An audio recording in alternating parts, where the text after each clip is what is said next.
नमस्कार। आज हम हिंदी भाषा की छठी कक्षा की पाठ्य पुस्तक ज्ञान सागर के पाठ 2 चिट्ठी के अक्षर कहानी का अध्ययन करेंगे, जिसके रचनाकार व्यथित हृदय जी हैं।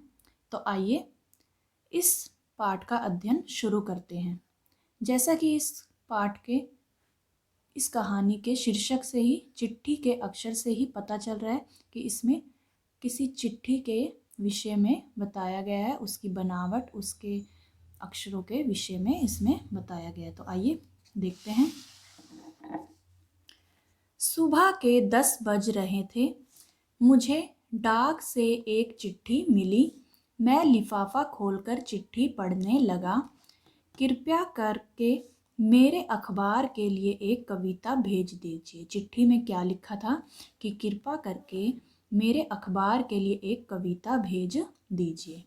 चिट्ठी के नीचे संपादक के हस्ताक्षर थे। संपादक का नाम महिपाल सिंह था। चिट्ठियाँ तो बराबर ही आती रहती हैं, पर इस चिट्ठी ने मेरे मन को अपनी ओर खींच लिया। इसका कारण यह था कि चिट्ठी की लिखावट बड़ी सुंदर थी। हर अक्षर सांचे में ढला हुआ सा मालूम पड़ता था। महिपाल सिंह से मेरी कोई जान पहचान नहीं थी। यह उनकी पहली चिट्ठी थी। लिखावट देखकर मेरे मुंह से अनायास ही निकल पड़ा, अनायास का अर्थ होता है अचानक ही निकल पड़ा, वाह बड़ी सुंदर लिखावट है। कि उस चिट्ठी की जो लिखावट थी वो बहुत ही सुंदर थी, जिसके कारण जो रचनाकार लेखक हैं उनके जो ध्यान है उस चिट्ठी की ओर आकर्षित हो गया। उनका मन जो है उस चिट्ठी की ओर आकर्षित हो गया। मैंने दूसरे ही दिन कविता भेज दी। कविता अखबार में छपी। जिस अंक में छपी वह अंक भी मेरे पास आया। पूरे 32 पेज का साप्ताहिक अखबार था। शुरू से लेकर अंत तक एक गांव की ही बातें छपी थी। बड़े सुंदर ढंग से 7 दिनों के समाचार छांट छांट कर छापे गए थे। किसानों के लिए जानकारी की बहुत सी बातें भी थी। मैं अखबार को देखकर बड़ा प्रसन्न हुआ और दूसरे अंक के लिए फिर एक कविता भेज दी। उन्होंने फिर से दोबारा एक कविता लिखी और अखबार के संपादक यानी कि महिपाल सिंह जी के पास भेज दी।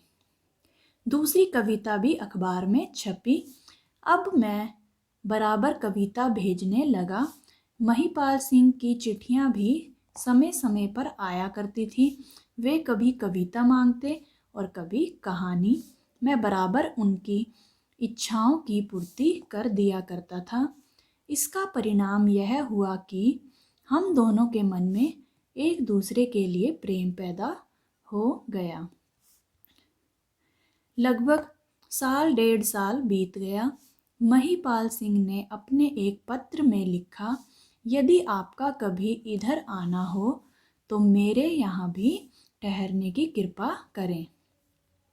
मैंने भी उत्तर में उन्हें लिख दिया, यदि उधर आना हुआ तो आपके दर्शन जरूर करूँगा।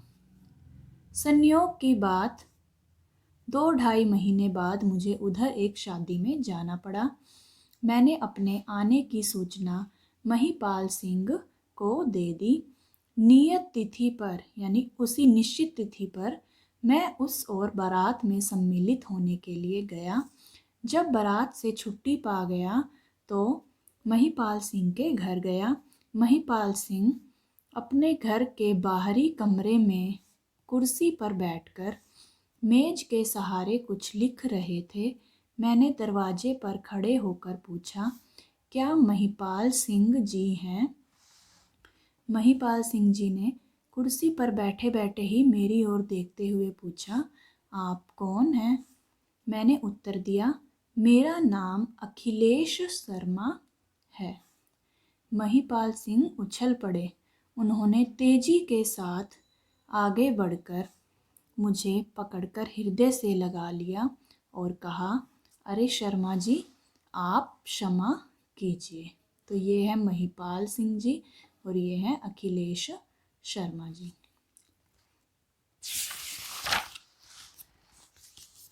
मैं कुछ कहना ही चाहता था कि मेरी दृष्टि उनके हाथों पर पड़ी। उनका एक ही हाथ था बायां।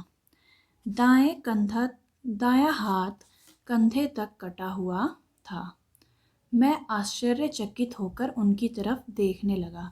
आश्चर्यचकित यानी कि हैरानी से उनकी ओर देखने लगा। वे बड़े खुश थे, बड़े स्वस्थ थे। एक क्षण में ही मेरे मस्तिष्क में अनेक प्रश्न कौंधने लगे कि उनके मन में बहुत सारे प्रश्न आने लगे। क्या वह लिखावट इसी आदमी की थी? क्या यह बाएं हाथ से इतना सुंदर अक्षर लिखता है? मैं महिपाल सिंह की ओर टकटकी लगाए देखता रहा। तब महिपाल सिंह ने पूछा, क्या देख रहे हो? क्या यह कि आपको चिट्ठियां भेजने वाला महिपाल एक हाथ का आदमी है?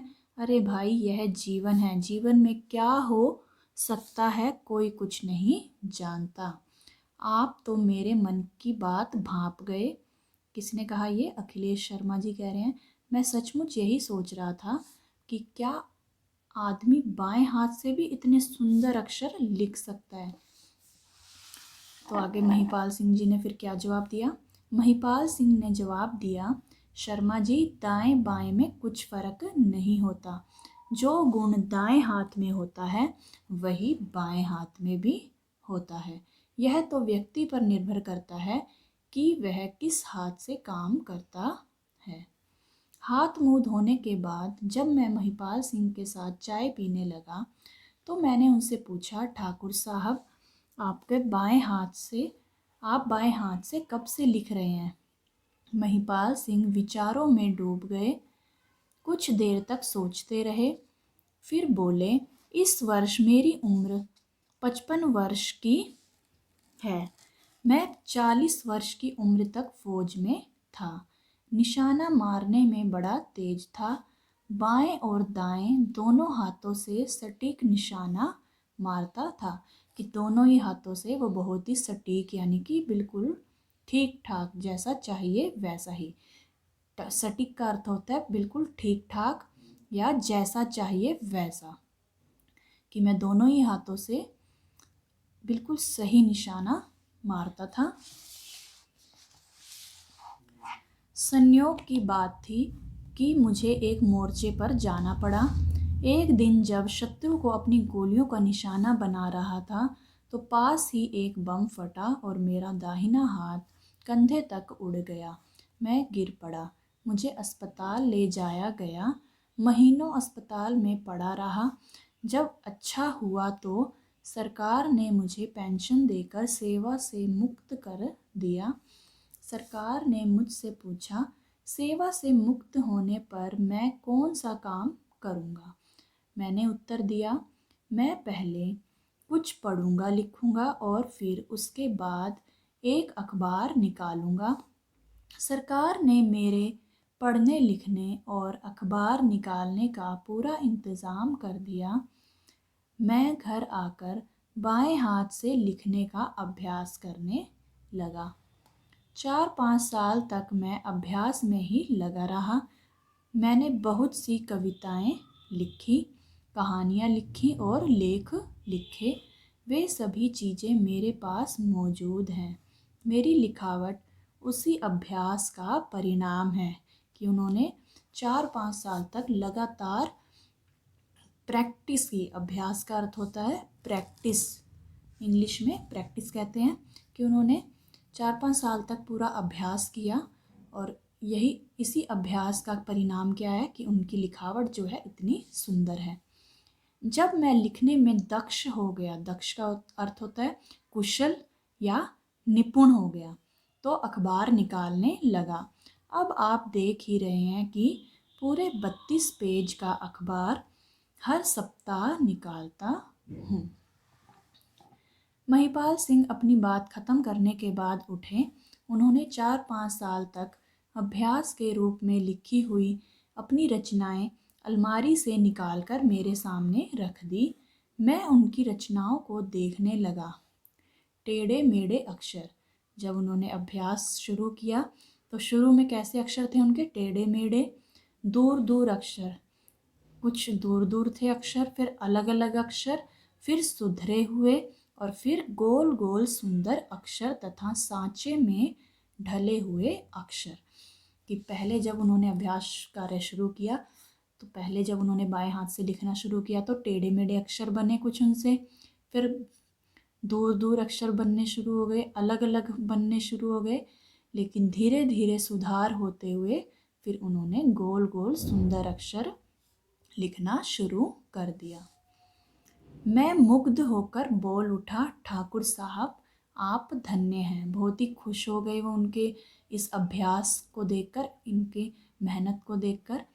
मैंने बचपन में पढ़ा था, रसरी आवत जात ते सिल पर परत निशान।